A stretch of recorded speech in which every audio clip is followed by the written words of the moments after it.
Hello everybody, it's a Phantasy Star Online kind of night on the Sega Dreamcast we are going to be playing on, and if you notice I have a Rumble Pack here. Got it pretty recently and I love it. I'm surprised that I've been playing my Sega Dreamcast for, on and off for the past 15 years and I never had a jump pack.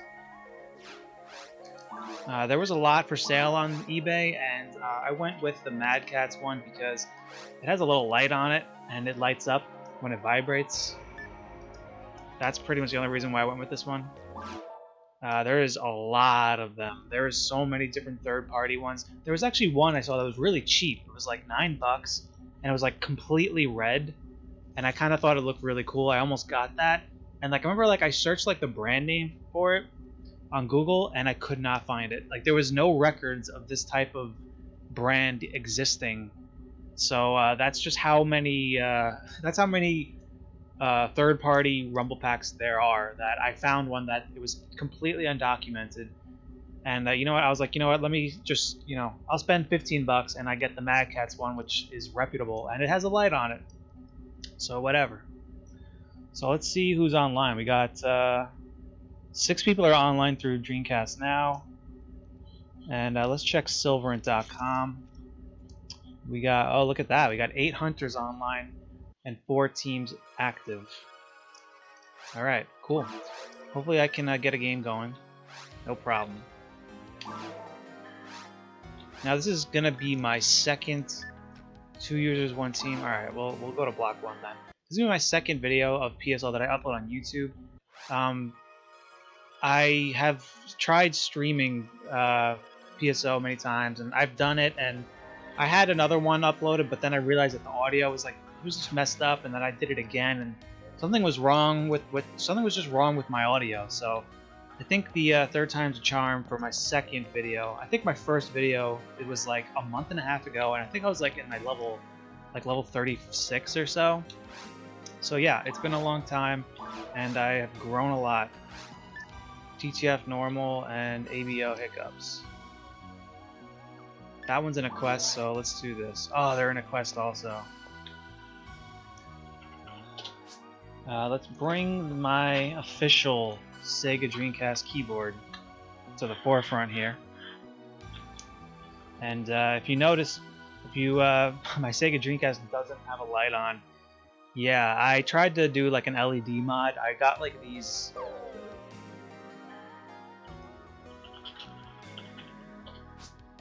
I got these lights that were confirmed to work for this particular part over here. It was same bulb, same I'm forgetting the word, but it was supposed to work. It's confirmed to work with other people, so I got it, and I think I just messed up something with the soldering, and now it's just forever not gonna have a light on it. And I know I really messed something up because I tried to actually reconnect the orange light that it came with, and I couldn't even get that working.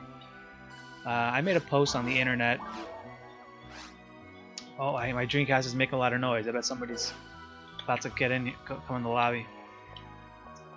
I am actually using the PSO Silverant Patcher disc with my official GD-ROM, and I know that Ives has a version. You know what? Let's use some symbol art.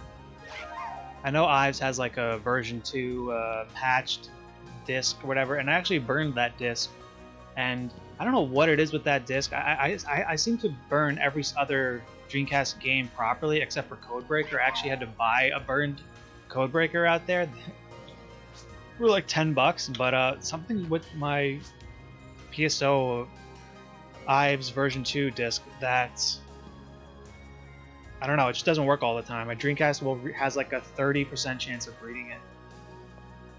I don't know why that is, but I was I don't want the hassle right now, so I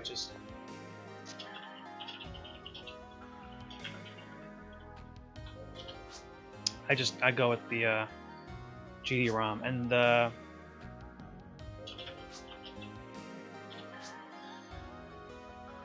yeah, I mean, Ive's patched version is much better because your Dreamcast is just very quiet with that disc on. You can tell that the Dreamcast is less stressed with it, and I think they changed some music when you beat Falls or something.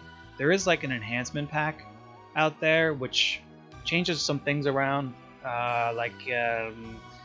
it will change the drop rates and it makes Ultimate more difficult. But so I'm gonna wait till I'm like about level 120 or so before I bother with the enhancement pack, because level 88, like I don't want, I'm already gonna get my ass kicked in Ultimate regardless, so I don't want to make it more difficult just yet. So I'm gonna wait till I level up before I get the enhancement pack.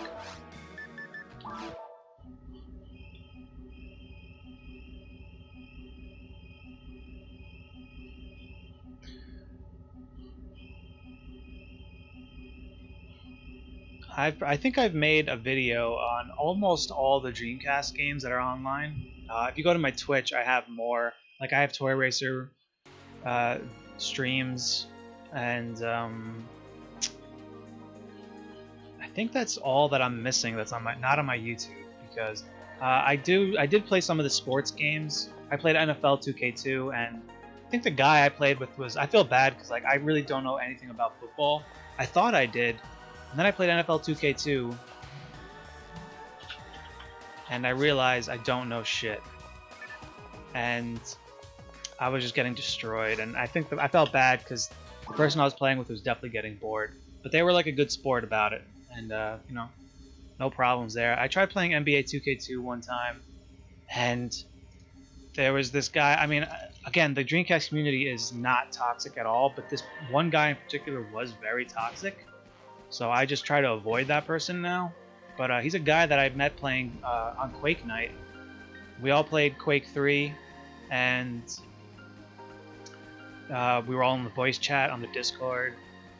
And I think like after everyone got off, me, him, and like some other people like went to play other games. Like we played Toy Racer, and what else did we play that night? I think we just did Toy Racer because we were having trouble, like, some people were having trouble connecting and whatnot. Oh, we played Alien Front Online. Oh, no, wait. I'm misremembering. We played some Toy Racer, and then Saturday, the next day, we played, there was more people in the Discord, the voice chat, and then we played some Alien Front Online. And then, I was talking to the guy, and we were just talking about, like, he was talking about the sports games, and I told him that I never played any, and, like, he was like, oh, cool, we should play, and, he knew it was my first time ever playing, because like I spent time talking to this guy in the voice chat, and then when it came time to play, because he messaged me on like on that Sunday saying, "Hey, let's play NBA." So I was like, "Okay," and I go online, and he had the nerve to say to me, "Go easy on me. I'm not very good at this game." I don't know why he said. It was kind of weird. Like again, like I played the past couple days online with this guy. He knew I never played before, so I thought that was really weird. And then we start playing, and I'm like keeping up with him. I'm like, I don't know, less than 10 points behind him like the whole game.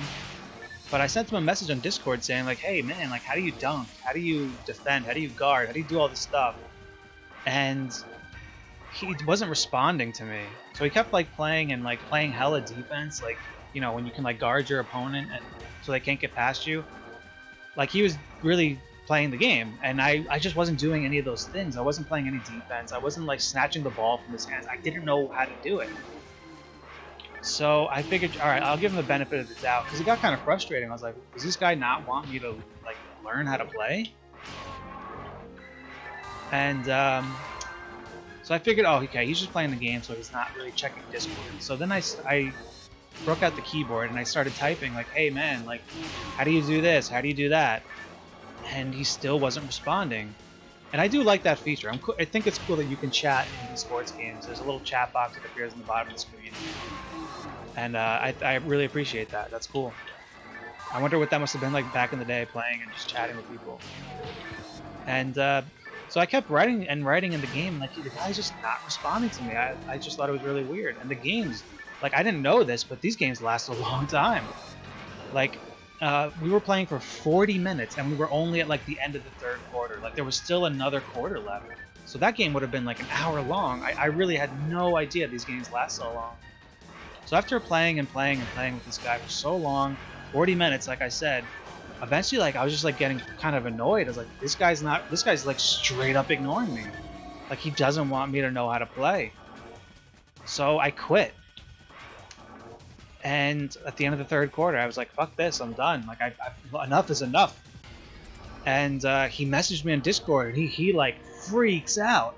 He's like, why'd you quit? I'm like, dude, how many times I gotta like ask you like how to do like basic controls. And like after 40 minutes, I still couldn't figure out how to do it. And he's like, dude, I can't be typing while I play. And I'm like, really? You can't? I mean, I was typing while we played, no problem. There was even moments when like it was my turn to like put the ball in play that I would wait like 10 seconds, 15 seconds, because I'd be typing to him.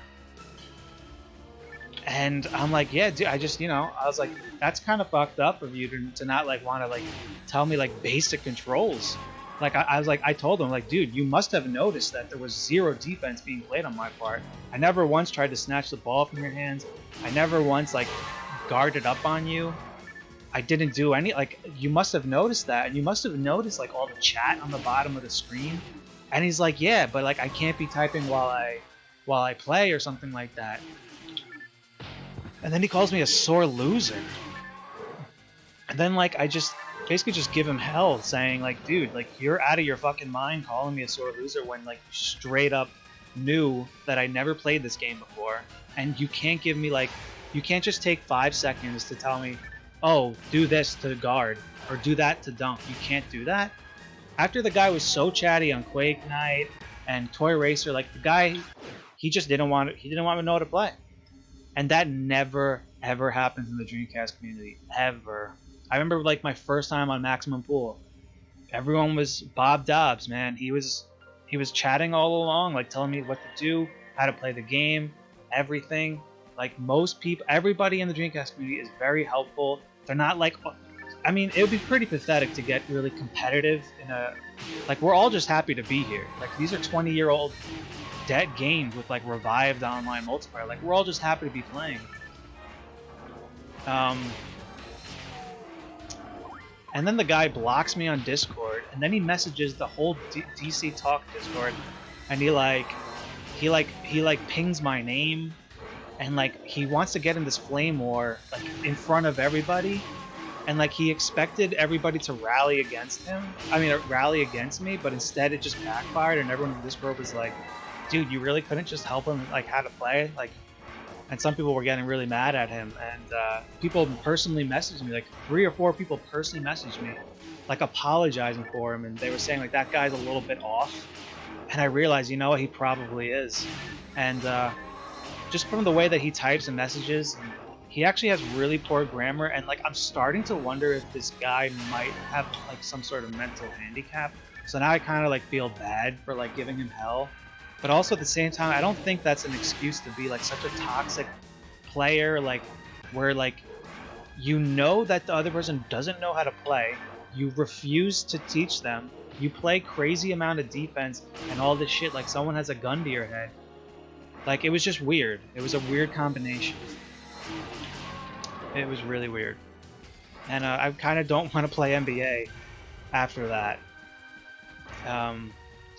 But actually, you know, hey, if I want to play again, I'll play with, you know what it comes with, how I feel like with some of these games that I really don't understand or haven't played. I kind of want to play with someone else that doesn't know what they're doing. I think that would be like a lot of fun. But yeah, when you don't know what you're doing at all and you're playing against someone that does know what they're doing and they don't want to help you like learn, that's not a good situation to be in. Oh shit, what is going on here?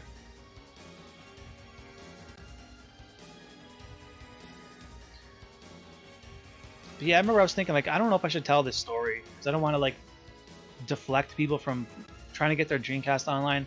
It's not gonna, there's like a 99% chance that that's not gonna happen to you. Like, everybody is just way too chill. And I don't know what's going on. I think I'm lagging out or something.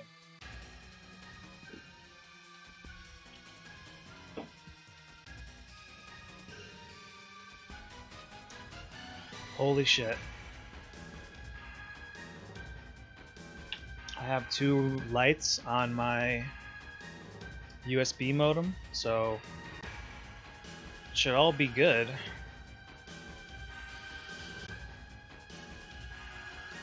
So yeah, I totally just lagged the hell out of here. So anyway, something, yeah, line was disconnected. It's better to wait to see that message on the screen because then you won't lose any items or gear.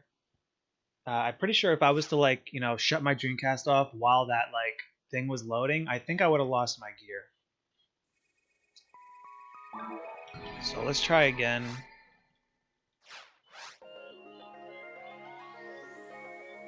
Yeah, I can hear my Dreamcast making a lot of noise, and it's taking a long time to load, and with the Ives patch, like, it loads in like 1 second instead of like 6 seconds, and my Dreamcast does not make any noise at all. Whoops. It's kind of nice to be playing Forest because with my character, I remember, like, I was in such a rush to get to level 80. I think all I did was like TTFs from like 40 to 80. That's all I did over and over and over again, and I was lucky, really lucky, that when I was 40, like, there was some people that were like willing to help me out and like kind of boost me. Like, I think over from like level 40 to 50 in like just like 2 days, because I had people doing, like, you know, higher level people that they were keeping me alive during falls, and they would actually lend me God HPs, and then I would just give them back when we were done playing, so that I could survive falls, like his grants. And that's what I'm talking about. I mean, that is community right there.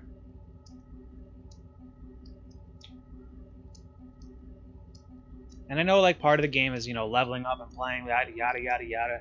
You're talking to somebody who played PSO on the GameCube when he was 10 years old, online too. Then I played Phantasy Star Online Blue Burst on the PC in 2005 when it came out. I remember that summer 2005, playing that a lot, and I loved it.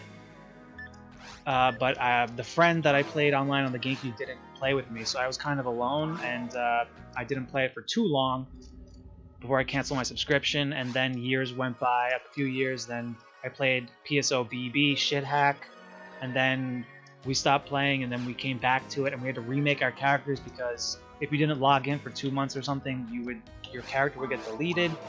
And then we took a break, then played on some other PSO BB private servers. Then we took a break, then came back and played on Ultima.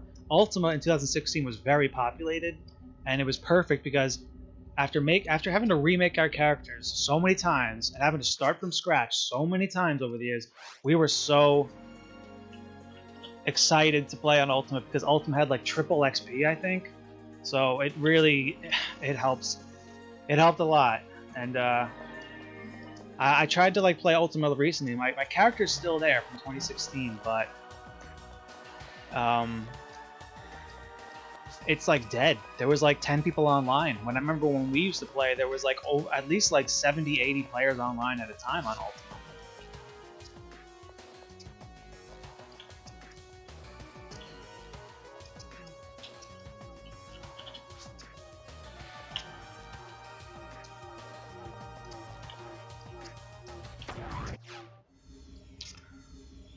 I've been playing Phantasy Star Zero, actually, on the Nintendo DS.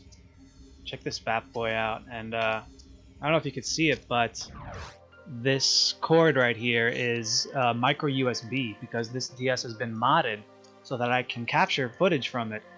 And I have to connect the micro USB to USB to my computer in order to do it, and it works very good.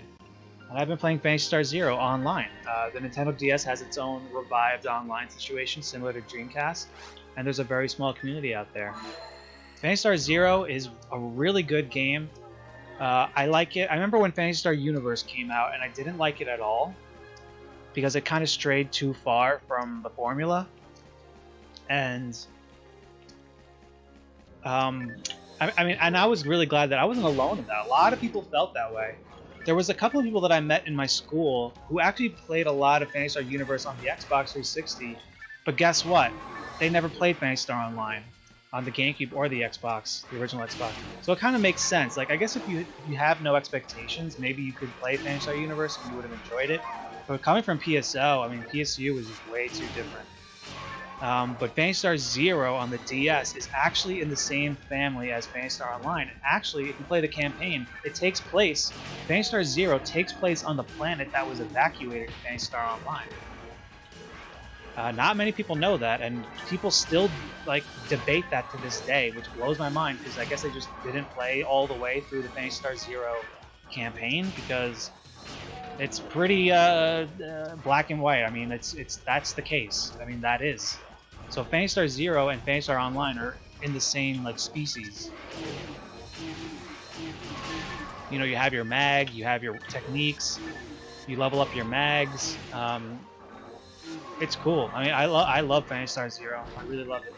If you're curious about it, you can play it. You can play it online on your 3DS. I mean, it'll still work. It doesn't have to be on a DS.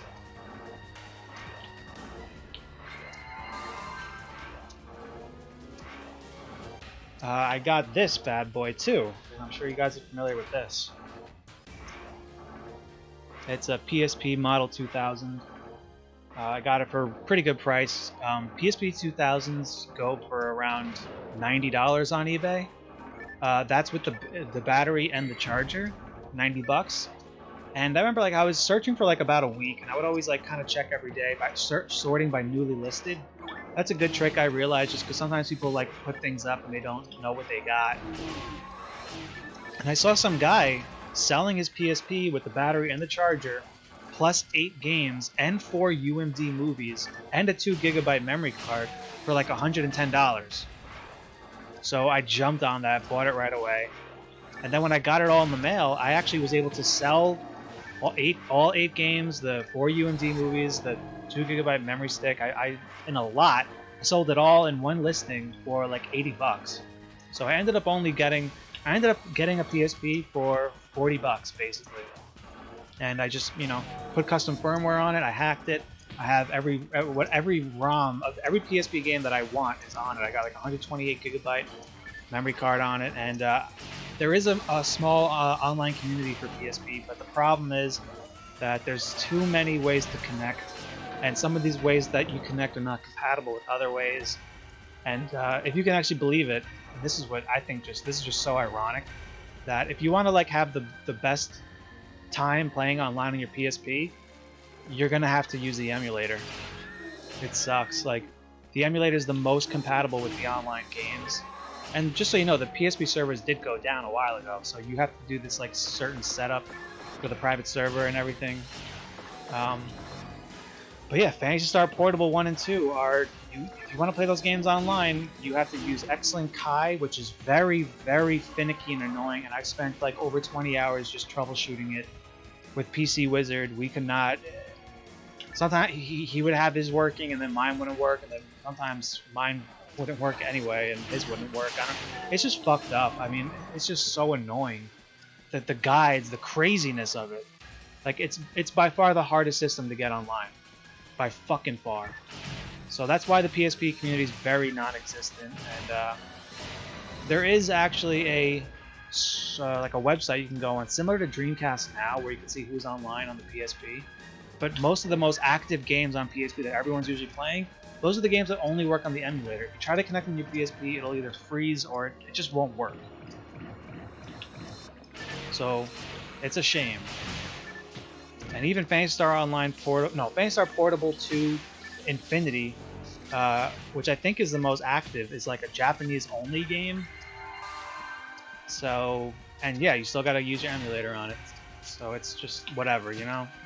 It's a real shame, because I missed out on Phantasy Star Portable because I remember when it came out, I found out that it was like, you know, in the same world as Phantasy Star Universe, and I just kind of ignored it. And by the time Phantasy Star Portable 2 came out, I was like graduating high school, I think, and I was kind of just like busy with, you know, girls and partying and shit at that point, so I wasn't really playing too many games other than like COD to like, you know, play online with my friends.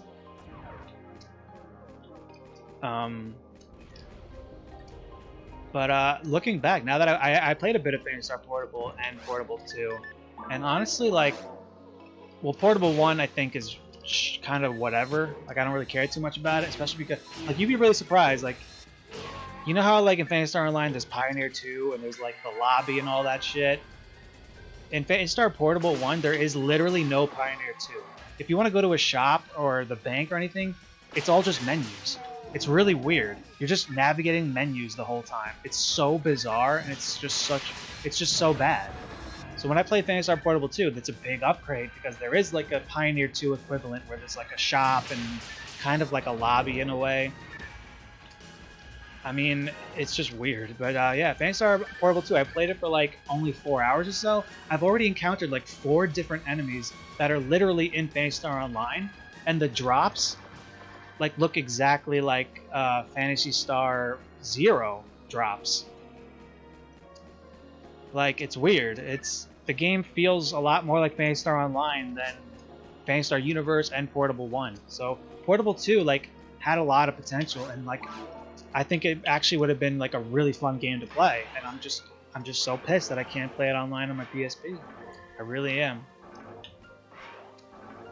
I think Phantasy Star Portable 2 has a lot of potential for being a game that, I mean, people do still play it. They do. I mean, you can actually play on your PSP and then transfer your save file from your PSP onto your computer and then play on the emulator. So if you really like, let's say you're a player that you played a lot of Phantasy Star Portable back in the day, and you want to play online, and you're like kind of turned off that like, oh, I can't play with my original PSP character, I have to use the emulator. You can take your save off your PSP, play it on the emulator, and you can play online on the computer. So at least they have that.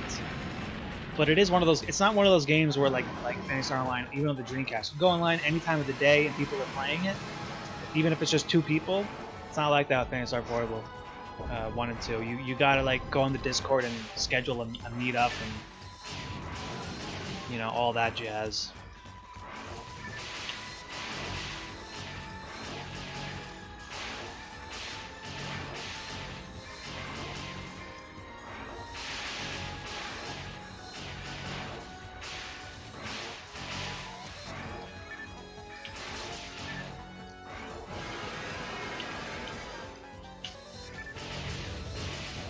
I uploaded some videos of me playing the DS Online. I was playing 2 games. I was playing Phantasy Star Zero, and I was playing Final Fantasy Crystal Chronicles Echoes of Time. And that's a game that I didn't even know existed, but I played it because there was somebody, like a new member, joined the Phantasy Star Zero Discord, and I was just playing with them a lot, and they mentioned that game. And I looked it up on the internet, just looked at some gameplay footage of it, and I was like, wow, this is a lot like Phantasy Star Zero, where, you know, it's 4-player RPG, 4-player action RPG. You go through levels together, you get gear, you level up, kill monsters and bosses. I thought it was pretty cool. Like, honestly, like, I mean, it was actually more interactive than Phantasy Star Zero, because in Final Fantasy Crystal Chronicles Echoes of Time, you could actually drop gear, and like the other players can just pick it up. Ooh, a Dragon Slayer. I actually don't have a Dragon Slayer. I never really like was too eager to get one, but cool. Yeah, I remember like when I saw the Dragon Slayer at first, I was like, what the hell? Because you know I'm from the GameCube days, so the Dragon Slayer has its own like model, and it looks really different than this. This is just like a yellow / green sword, basically.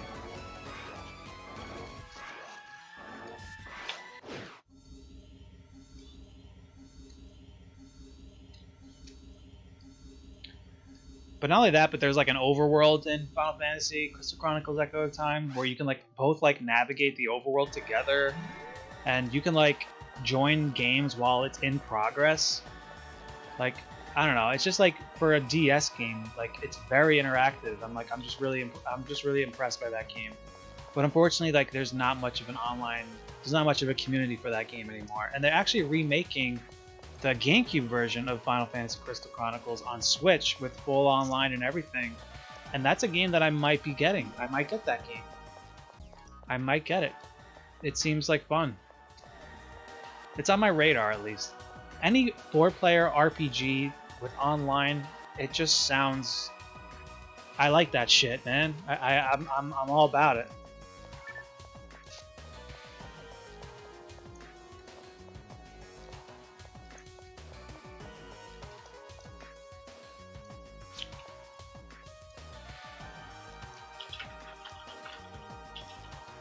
Wow, you're level 114. You don't know how to get S rank weapons? Hey, I'm not judging. I'm not judging.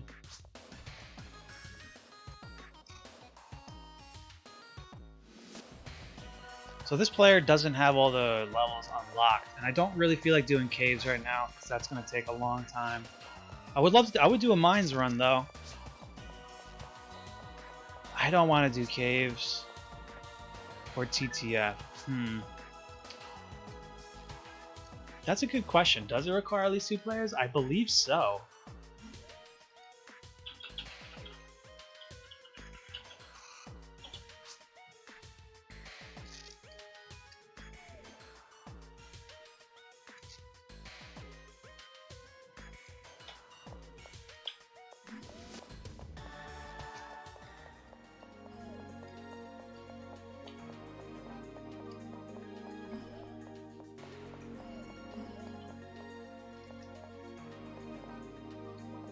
Hey, that guy left.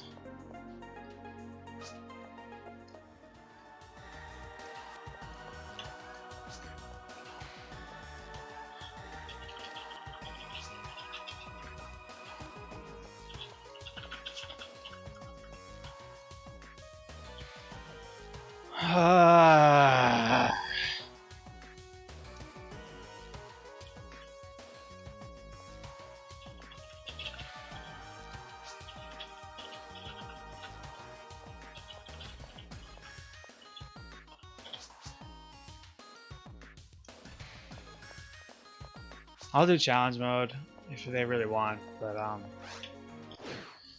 I don't know. Challenge mode was.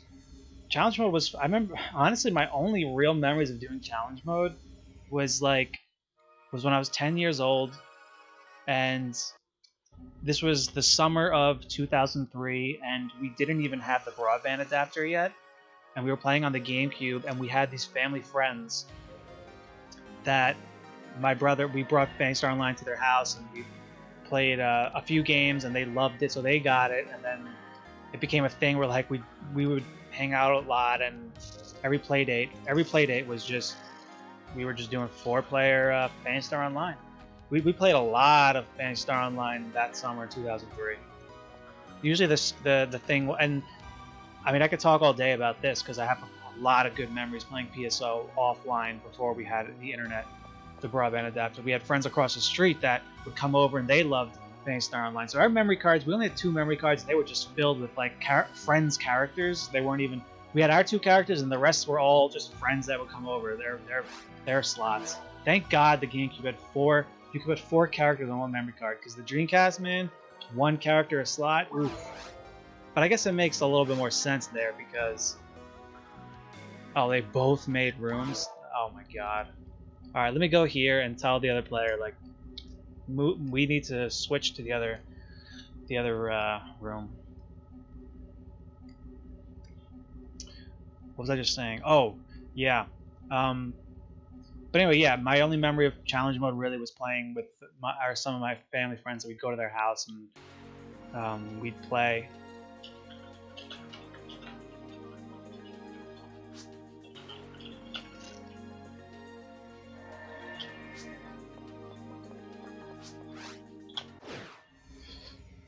Yeah, I never really played C mode online much. When I played the GameCube online, I just didn't really care too much about them. I don't know. I don't know.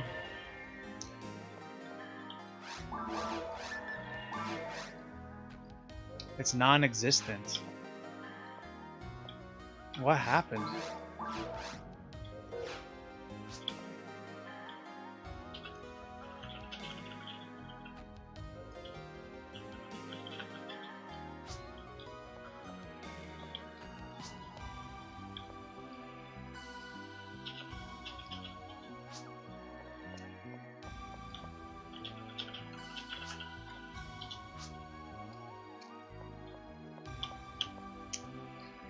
Yeah, I was thinking about making a whole video just talking about my PSO memories while playing the GameCube online, but I'd have to like mention like all the hacking that went on, and I don't think I would showcase because I do have a memory card that's just filled with hacked items from way back from like 20 years, or not 20, like 17 years ago.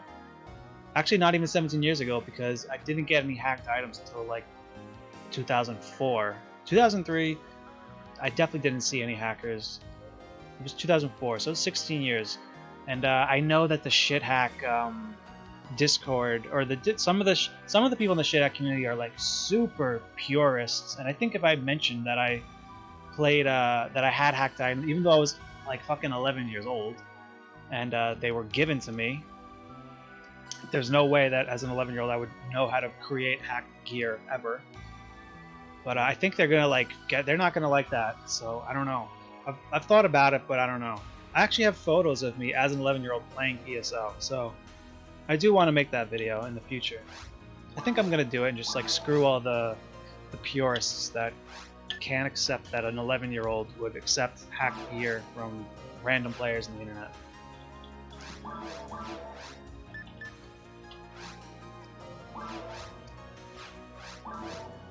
Players bursting. I remember seeing that all the time on GameCube. I remember, you know, because I did play, you know, PSO GameCube on the official servers, and that was my very first game, my console game that I played online, and I really think that's like a hell of a game to start off with. But previously I'd only played Half-Life and all the Half-Life mods like Counter-Strike and Team Fortress and Seven Co-op, and I don't even think we had Digital Paintball yet, but we had like all the other like unofficial third-party mods. But other than Half-Life, that's the only Half-Life. That's the only online game I played, was that PC game. So seeing online on a GameCube, I thought that was so amazing, and I was fucking hooked. I was hooked on it more than my brother was, and he was the one that bought the damn thing.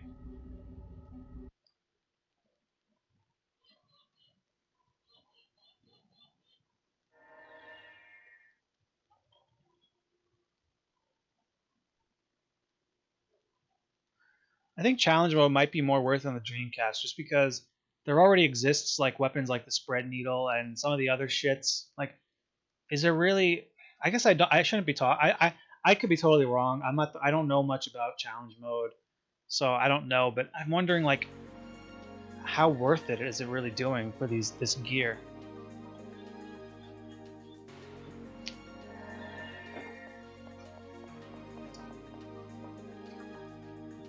And as far as I'm concerned, I think challenge mode is just, it starts you at level 1, and if one person dies, you all have to start over.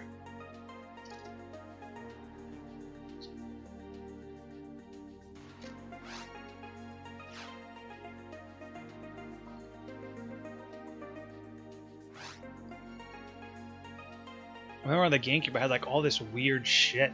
I guess they were players that I had a lot of S rank weapons they were like the weapons that were like in red font. Some of them had like weird names and shit. Like, I guess there was a way that you could like customize the name. I don't know if that was legit or if they were just totally hacked. But I had a lot of S rank weapons, and even with all the S rank weapons I had, I kind of just kept them in storage. I never really took them out.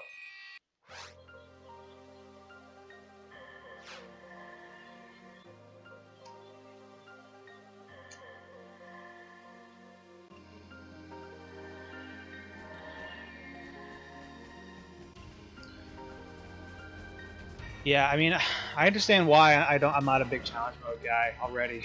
Just seeing me at level 1, and out of all the times I've had to start from scratch and make new characters, like I broke out the list before, like GameCube, Blue Burst Official, Blue Burst Shit Hack, then Blue Burst Shit Hack again, then some other private server, then Ultima. That's like already like 5 times that I've had to just start from fucking scratch.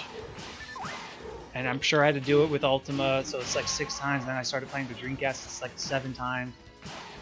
So much starting from level 1 over and over again, over the years.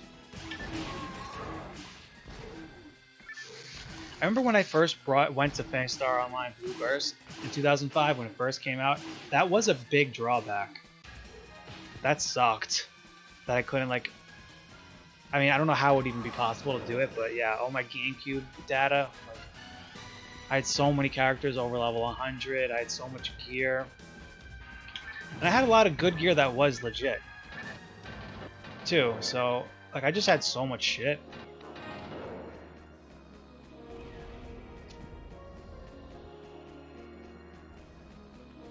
But at least on Blue Burst, like, you could go to any area you wanted. You didn't have to like unlock it in single player mode or anything. That was huge.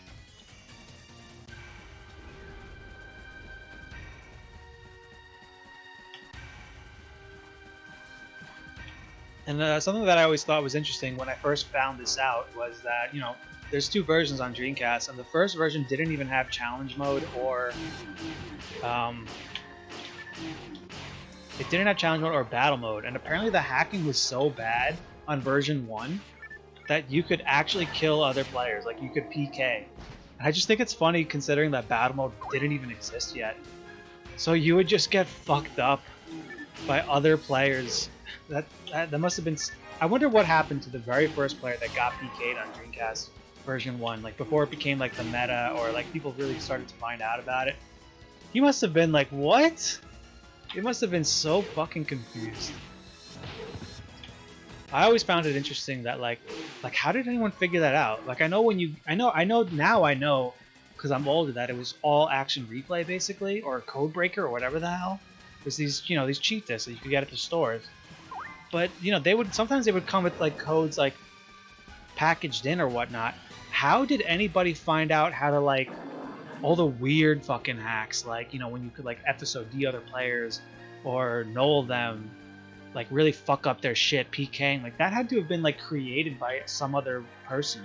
Like that's always I always thought, like when I was a kid on GameCube, like I didn't know about action replay, so I thought these people that made these hacked gear and they would FSOD me, I just like imagine, you know, because you're a little kid and your imagination kind of just takes over. I literally used to just imagine like that they had their GameCube like connected to a computer, and since I was just an idiot, I would like literally picture like the Matrix kind of code shit on their computer.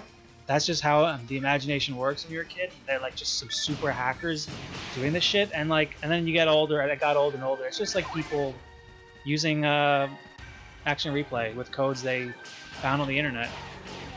But somebody had to create those codes, and that I find that very interesting. And I'm really curious, like how people did that. Like, what kind of technology did they use? Like, how did they?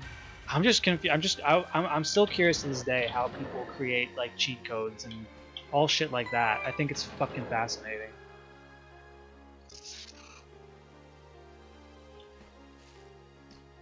Okay, we need. There's got to be another button somewhere.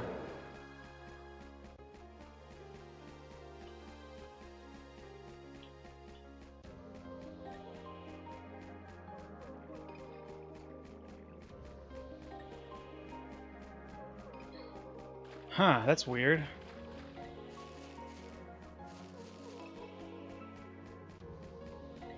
I guess we have to backtrack. That's the only... Could it be in a separate room? Does the game work that way? Oh, okay, here it is.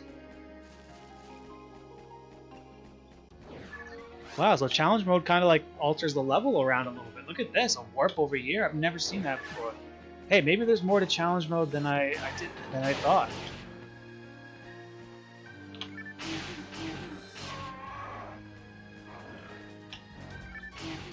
You know what? I picked up. Oh, he died. What does that mean? We all lose, right? Oh, he came back. You know what? Let's use that hit material.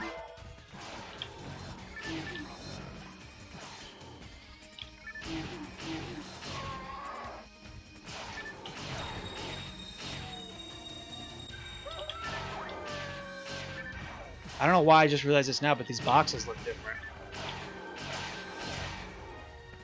Thousands and thousands of hours on GameCube and PSO BB, and I've never seen these boxes before.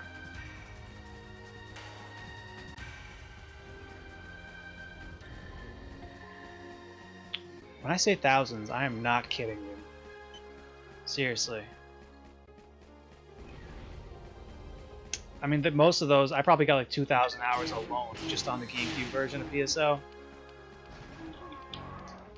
I got like, what, like, I think I said like I had like 80 or 90 hours or so, between 80 and 90 on the Dreamcast on this character. PSO Blue Burst official servers, I think I got to only like level 45 or so and then stopped playing because I was by myself. When on the GameCube I had a friend in my middle school, I went to school, a friend in my middle school, in my homeroom, that I played pretty much almost all of middle school. We played together. So he was like my partner, and some of those family friends I mentioned earlier that we played split screen, they actually both got the broadband adapter, so I didn't play as much with them though. It was mostly me and my friends from school. But when you go from like having like a whole community and a guild card list filled with people, and you go to Blueburst and you're by yourself with nobody, not even your internet friends, it gets boring really fucking quick.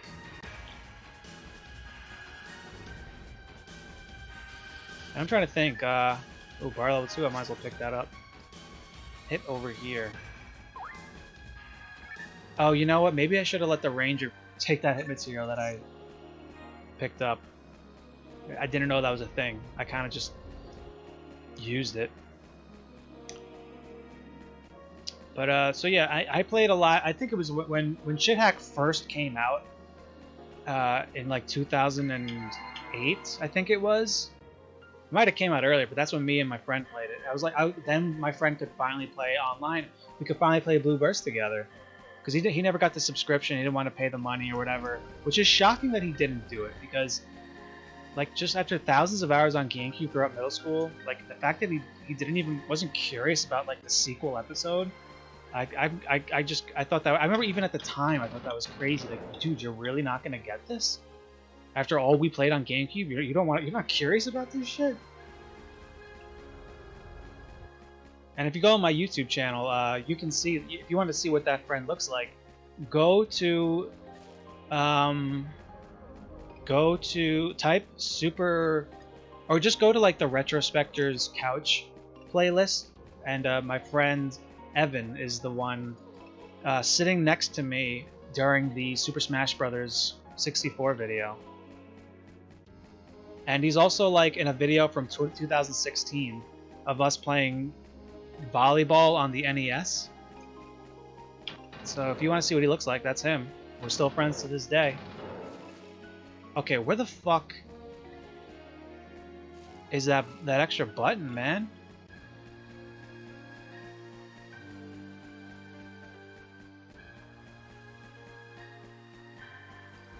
I'm sure there must be people watching this game. They played a lot of challenge mode, and they're like, wow, dude, you don't know what the hell you're doing. You should have done this, you should have done that. There is a button over here, I remember this button.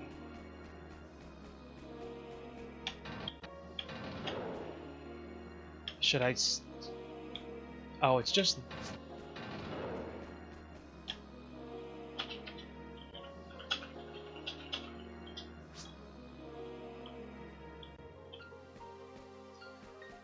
But anyway, as I was saying, he finally, we finally had it, and we both got to like,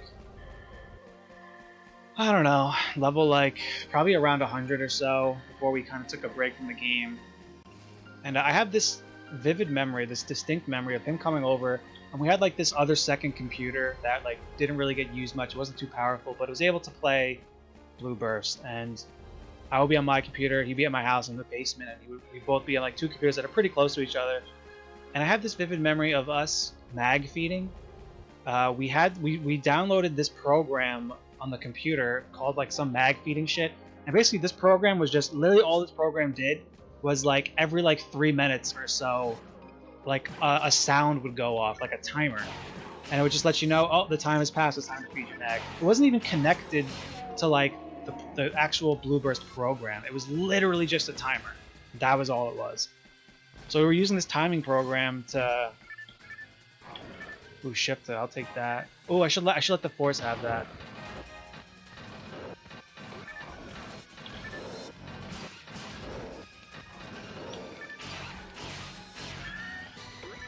And yeah, we were doing that while watching like Rocky 4.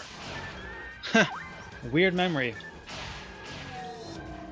and he used to come over and like he used to like eat all our fucking food.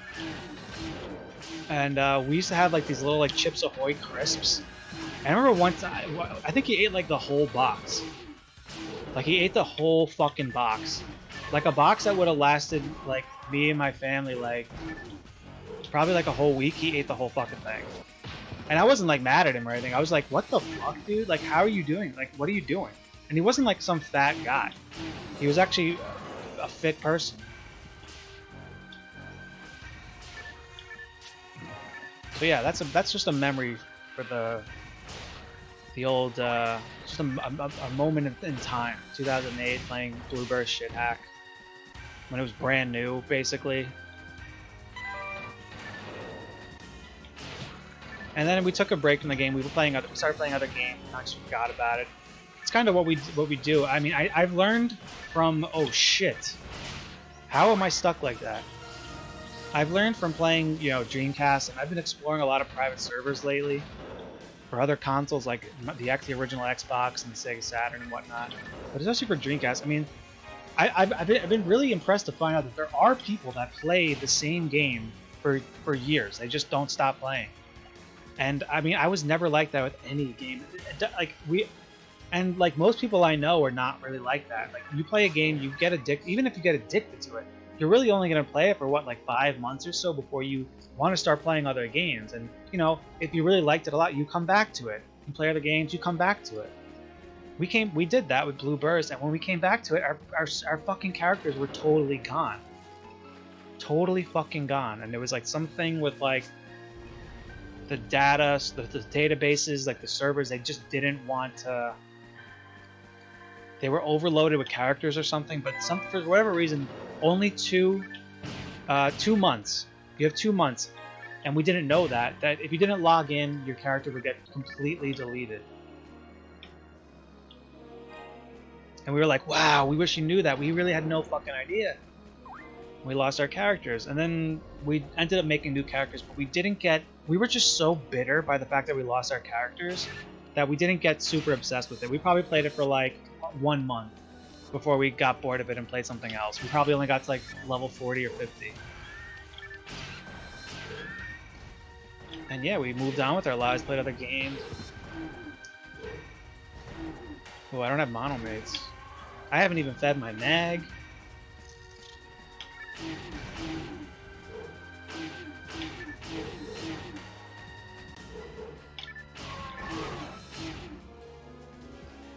I'm trying to think, like, so we eventually started playing. I think after that time, I think we took a long break because I think we both had college. I don't think we played until some point in the middle of like 2012 or 13. I don't even know what private server it was. It might have been Shithack again. I don't know. But we played there for like just not a long time, probably like another month and whatever. And then we started playing Ultima in 2016, and we were already like a couple of years out of college at that point.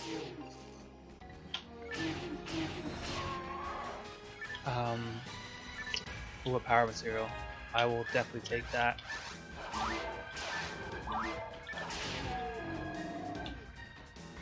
And Ultima was just like such a breath of fresh air for us. Like, I can't tell you how much we appreciated that triple XP. I'm wondering if it was even more.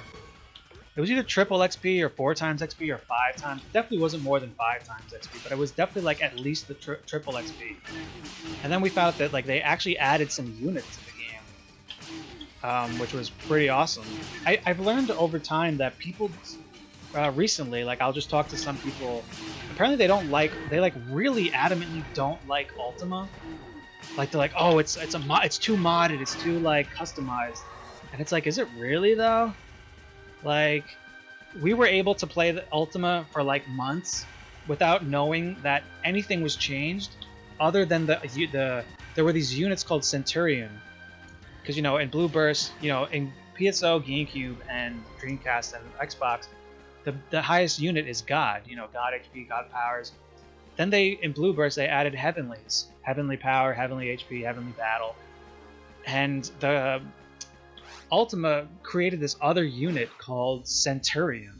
Centurion HP, Centurion Power, Centurion whatever the hell. I don't know if there was a Centurion battle, but there might have been.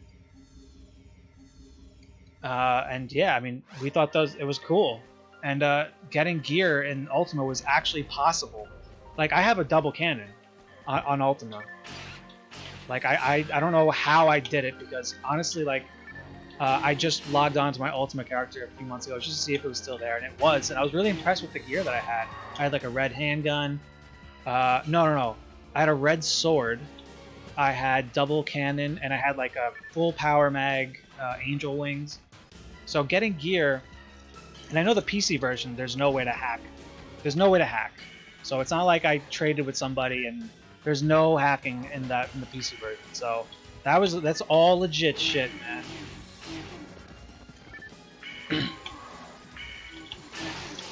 And I think I had some Centurion unit. I don't know what it was, but I know I had at least one.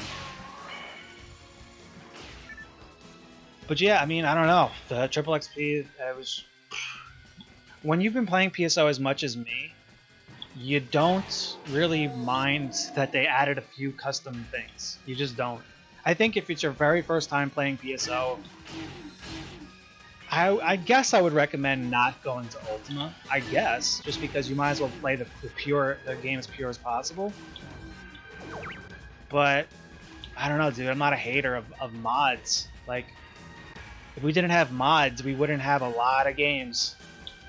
We wouldn't even have Team Fortress if it wasn't for, like, especially like a guy like me who played a shit ton of Half-Life 1 mods back in the day. Like, mods make games last longer. It increases their like replayability. Like, modding is a part of gaming. Like, don't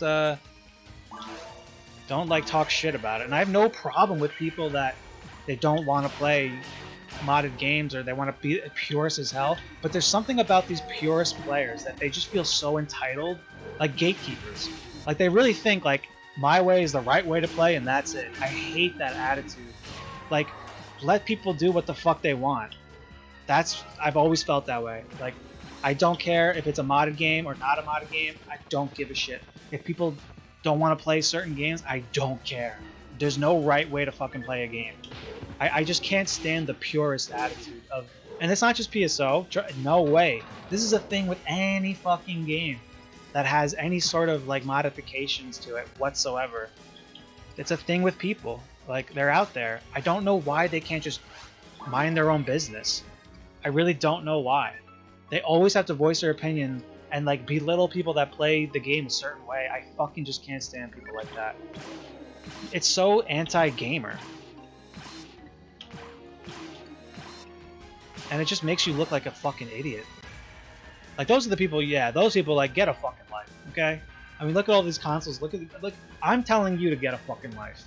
With all these retro consoles surrounding me, and I'm playing Dreamcast Online PSO in summer. It's summer right now. Hey, but I mean, I guess now's not a good example because I'm still quarantined like a motherfucker.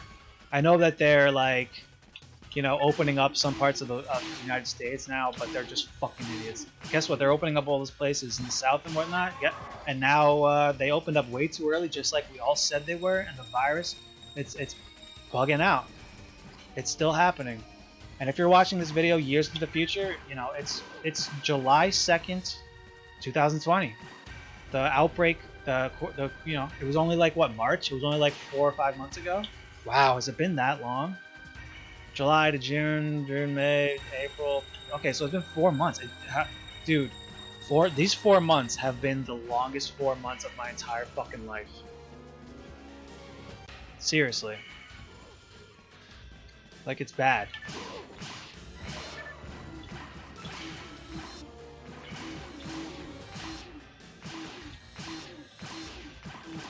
Like, my girlfriend, I don't even see her too often. And I just started, like, hanging out with her more and more recently. But she's kind of like, and, you know, I love her and whatnot, but she's, like, also on the bandwagon of when things started opening up, she was, like, going places and stuff. And she's, like, I mean, she does wear a mask and stuff, so I gotta give her some credit, but she goes out a lot. And it's not like she goes to, like, bars or anything. Like, like that. She just hangs out with friends and goes inside stores. Like, I haven't been inside any stores since like the early March. It's been like 4 months. I haven't been inside any fucking buildings. I haven't been inside any friends' houses. My friends they pretty much all want to hang out. They all want to hang out inside and shit. I haven't done any of that. I have seen friends, but we've just stayed in the backyard. We'll have like bonfires in the backyard and shit. Or a BBQ or a barbecue or whatnot. I've been doing that. Like, but it's still like, I don't know. I'm scared of this shit, and I've realized I've always been a bit of a hypochondriac my whole life, but I'm starting to really realize this virus situation. Like, why the fuck not be as careful as fucking possible? This isn't like what if? Just what if? Like, what if it's the worst case scenario? What if? I mean, so many people. There's still so much shit we don't know about this virus. Why not take this as serious as your life being in fucking jeopardy? I don't know. I can understand it because it's just so boring. And trust me, I would love to go out and be doing stuff and go to the beach and go to like have a fucking dinner that someone else cooked for me. Like, hey, I would love to like sit down in a restaurant and get served some food. I would love to do all that shit. But like, is it worth it? Like, I'm living with my parents. I don't want to hurt them.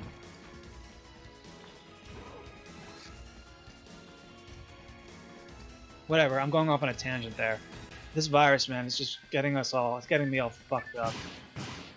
I just wish it really. I really, really, really wish it never happened. Why couldn't this have happened in the winter when I stay inside all the time anyway? Nope, it came just in time for spring. It's crazy. Oh, he died. I guess if you die 3 times, then it's game over. I didn't know that.